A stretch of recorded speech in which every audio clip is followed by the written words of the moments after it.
Flaring tempers, cold to staff, freaking out over a pen not working? Is this the cast of Vanderpump Rules? Nope, just the entire British monarchy. These royals are hard to work with. Sorry, not sorry.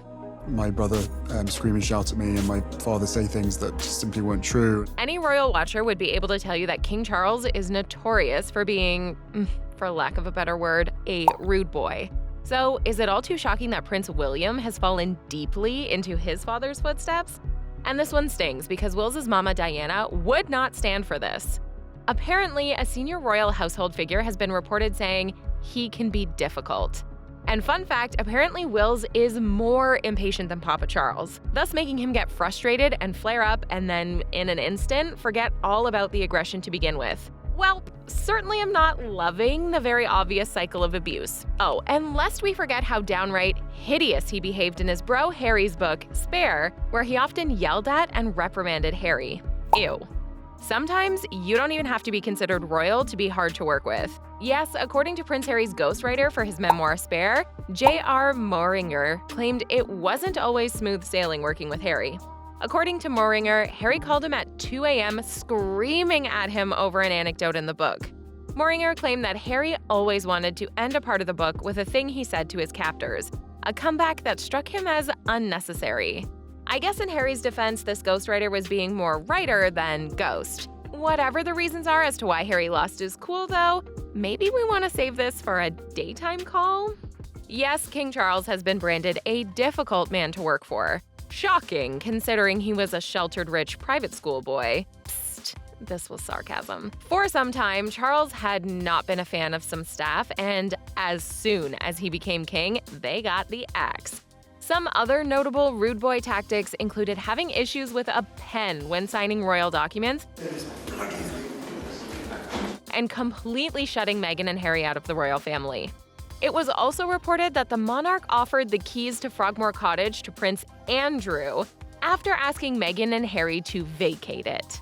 Yep, Charles chose to give his Epstein-connected bro a whole cottage funded by taxpayers and left his son out on the street. Okay, so the street happened to be Santa Barbara, California, and in the same neighborhood as Oprah, but still, way harsh, Ty.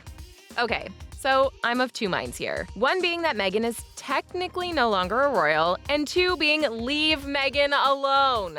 But since we're talking about being a bit of a problem to work with, while Meghan inhabited the royal titles, she was described as having a revolving door of employees. The Duke and Duchess at the time were reported to have lost 18 members of their staff since becoming an official couple. But now that Meghan and Harry are out of the royal spotlight, I'm sure they've chilled out with their staffing demands, right? Fun fact about being difficult to work with is that you have to actually work to get that title. Yep, in 2022, Princess Kate attended 33 fewer royal engagements this year than she did in 2021, which is certainly interesting considering that the family seemed to be involved in more tours and in-person events than they were in 2022. In the wake of the Harry and Meghan docuseries, Kate is now dealing with blowback for working less this year during a time when the inner workings of the royal family are already under a microscope. So basically, Kate only works 25% of the year. Wow. I guess the bright side of this kind of work ethic is she's spending less taxpayer dollars? We assume. But judging by her designer outfits, the money is definitely going somewhere. Plot twist. A new royal feud is coming to steal Prince Harry and Prince William's spotlight. We have it on royal authority that Princess Beatrice and Princess Eugenie have some ongoing tension with Prince William and Kate Middleton. And at this point, they're struggling to remain cordial. Supposedly, Beatrice and Eugenie have issues with William's plans for the royal family and apparently want their disgraced father, Prince Andrew, to return to public life at some point. Oof, talk about a royal family divide. #NoFilter. The late Prince Philip was known for his verbal guffaws and occasional temper. Some of his greatest difficult-to-be-with hits include visiting China, where he said to a British student, "If you stay here much longer, you'll go home with slitty eyes." To a 13-year-old boy who dreamed of becoming an astronaut, he said, "You could do with losing a little bit of weight." And to a nursing home resident in a wheelchair, he said, "Do people trip over you?" Ooh. Nevertheless, Prince Philip was considered popular among the Brits. They saw him as honest, down-to-earth, and funny. Well, you get the royal family you deserve, I guess. Just a big FYI, no one in the royal fam is kind.